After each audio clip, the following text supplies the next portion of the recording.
We're still dealing with part 2 of the question, is the COVID-19 vaccination the mark of the beast? To help us understand this and some of the things that must happen before the mark of the beast, we're going to take a look at the prophecy of Daniel's 70 weeks, as recorded in Daniel chapter 9, verses 24 through 27. 70 weeks are determined upon thy people. Now, of course, Daniel's people were the Jews. And he breaks these 70 weeks down into 7 weeks. And then in verse 26, 62 weeks when the Messiah will be cut off. And then in verse 27, having to do with the 70th week, and he shall confirm the covenant with many for 1 week, and in the midst of the week he shall cause the sacrifice and the oblation to cease, and for the overspreading of abominations he shall make it desolate. Now this making it desolate is often referred to as the Abomination of Desolation. And since the book of Revelation deals extensively with this 70th week, the last week, to study this first will help us to better understand the other 69 weeks. Now, Jesus addressed this prophecy, and also Paul, and of course John in the book of Revelation, and in the passage we're looking at now, Daniel in his writings. But Jesus, in looking at this prophecy, we read in Matthew chapter 24, verses 15 through 21, when ye therefore shall see the abomination of desolation spoken of by Daniel the prophet, stand in the holy place, whoso readeth let him understand, then let them, and this would be the Jews, since there's reference back to what Daniel wrote concerning his people, then let them which be in Judea flee into the mountains, let him which is on the housetop not come down to take anything out of his house, neither let him which is in the field return back to take his clothes. And woe unto them that are with child, and to them that give suck in those days. But pray ye that your flight be not in the winter, neither on the Sabbath day, for then shall be great tribulation, such as was not since the beginning of the world.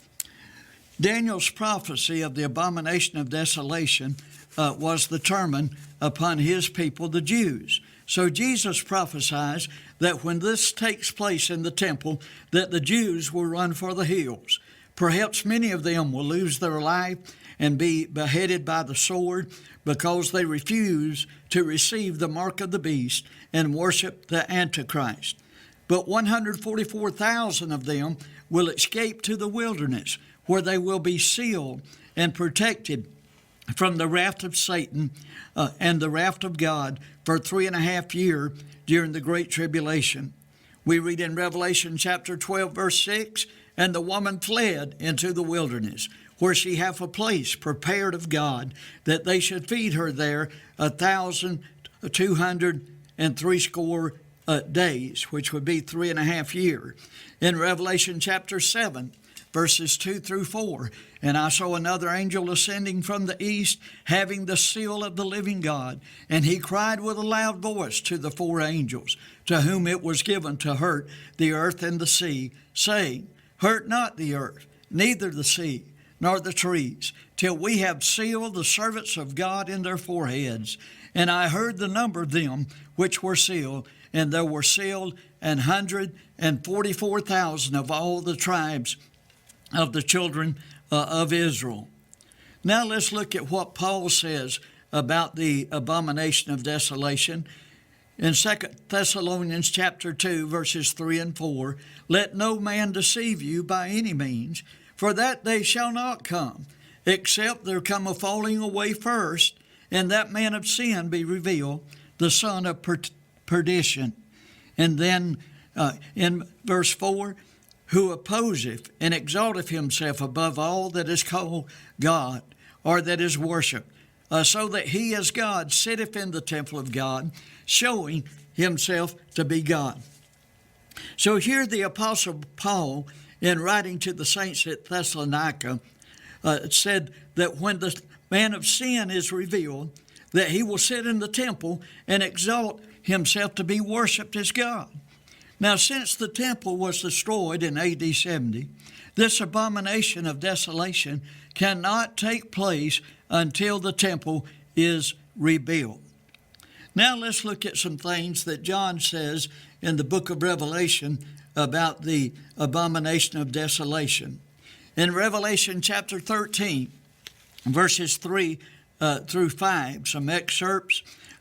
Verse 3, and all the world wondered after the beast, and they worshiped the dragon, which gave power unto the beast, and they worshiped the beast.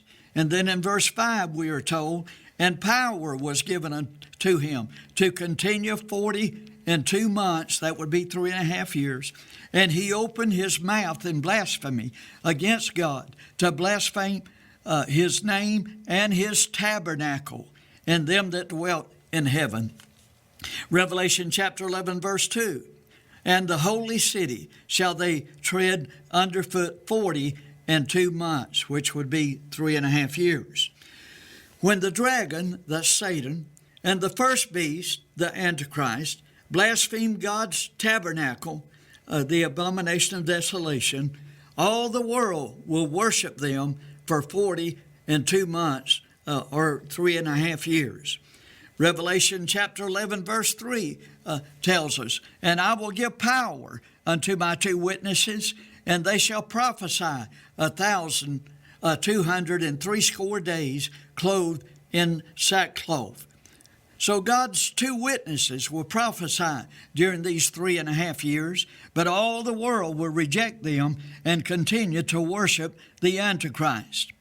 Now let's go back to Daniel's prophecy. Daniel chapter 9, verse 27, concerning the last week, tells us, and he shall confirm the covenant with many for 1 week, and in the midst of the week he shall cause the sacrifice of the oblation to cease, and for the overspreading of abominations he shall make it desolate. Then we read in chapter 7, verse 25, and he shall speak great words against the Most High until a time and times and the dividing of time, which would be 3.5 years. Daniel chapter 11, verse 31, and they shall pollute the sanctuary of strength, and shall take away the daily sacrifice, and they shall place the abomination that maketh desolate. So according to Daniel's prophecy, the Antichrist will make a covenant with the Jews for the 70th prophetic week and allow them to worship God in their rebuilt temple. But in the midst of this prophetic week, he breaks the covenant and causes the sacrifice at the temple to cease, and for the overspreading of the abominations, he shall make it desolate. That's the abomination of desolation. During the last half of this prophetic week, he speaks against God for a time and times and the dividing of time. That's 3.5 years. This means that Daniel's 70th week will last for 70 literal years. The 2 opening words in Daniel's prophecy are 70 weeks. It is important to note that a more literal translation of the Hebrew is 70 sevens. A detailed study of the prophecies of the future 70th week and the past history of the fulfilled prophecies of the 69th week is very convincing that in Daniel's prophecy, 1 prophetic week is equal to 7 literal years. Now, to help us understand what is being said here, I want us to look at a chart of the 70 weeks of Daniel. Now, on this chart, first there is an overview of these three divisions of the 70 weeks to 7 weeks, 62 weeks, and then 1 week for a total of 70 weeks. Now, as we have said, one prophetic week is equal to 7 years. So, in this first division of 7 weeks or 7 years, that would be 49 years. And the prophecy said and was fulfilled that after the decree was given to rebuild Jerusalem, the work would be finished 49 years later. And history verifies this. These 7 prophetic weeks equal to 49 years. And then the 62 weeks, each week being, each prophetic week equaling 7 literal years. 62 times 7 would be 434 years. And we're told that then the Messiah will be cut off. So from the time of the finishing of rebuilding Jerusalem until the crucifixion will be 434 years. So 7 weeks, 62 weeks. We have mentioned the first 69 out of the 70 weeks. Now, when we come to the 70th prophetic week, which equals 1 week equals 7 years, we're told how that the Antichrist will make this covenant of peace with the Jews for this 7-year period. Now, we know that 70th week, what is said there, has not yet been fulfilled. But in Daniel's prophecy of the 70th week, there is a gap between the 69th and the 70th week.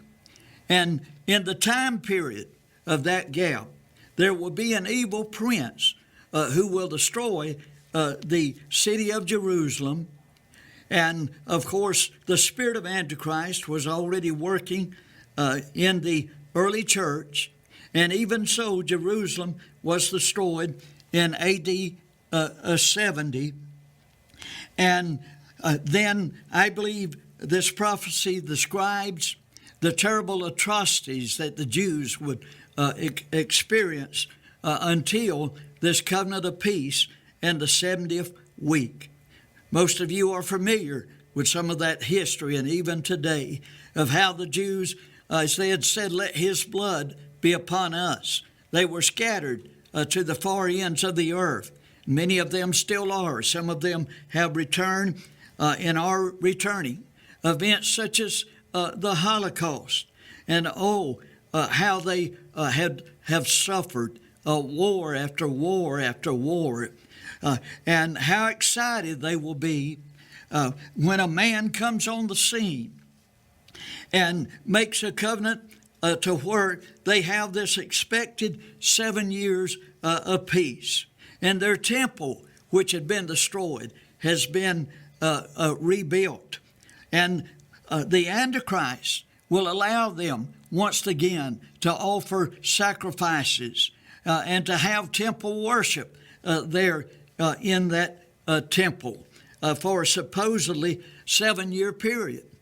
But in the midst of these 7 years, he will break his covenant, and he will stand there in the holy place and demand that the sacrifices stop, and that instead that he be worshiped as God. So in this 70th week of Daniel, there will be this 7-year covenant. And the first 3.5 years, the Jews will enjoy worship in their temple. But then when the Antichrist breaks the covenant, there you have the abomination of desolation and the mark of the beast introduced. And there he will be in power. He will be given power for the Antichrist for 42 months. So we know that the time is near for these prophecies to be fulfilled. And we can see on the world scene is connected with the vaccination for COVID-19, the efforts toward globalism, which will lead to one world leader. We can see methods and technology being developed whereby the Antichrist will be able to have a global personal identification system to where he'll know who has the mark and who does not. He will also need to know where each individual is to be sure that the mark is placed upon them. So when the mark of the beast is not here, but in connection with this vaccination for COVID-19, it helps us to realize how close that we are and how that the stage is being set for the soon return of our Lord Jesus Christ. Maranatha, even so come quickly, Lord Jesus.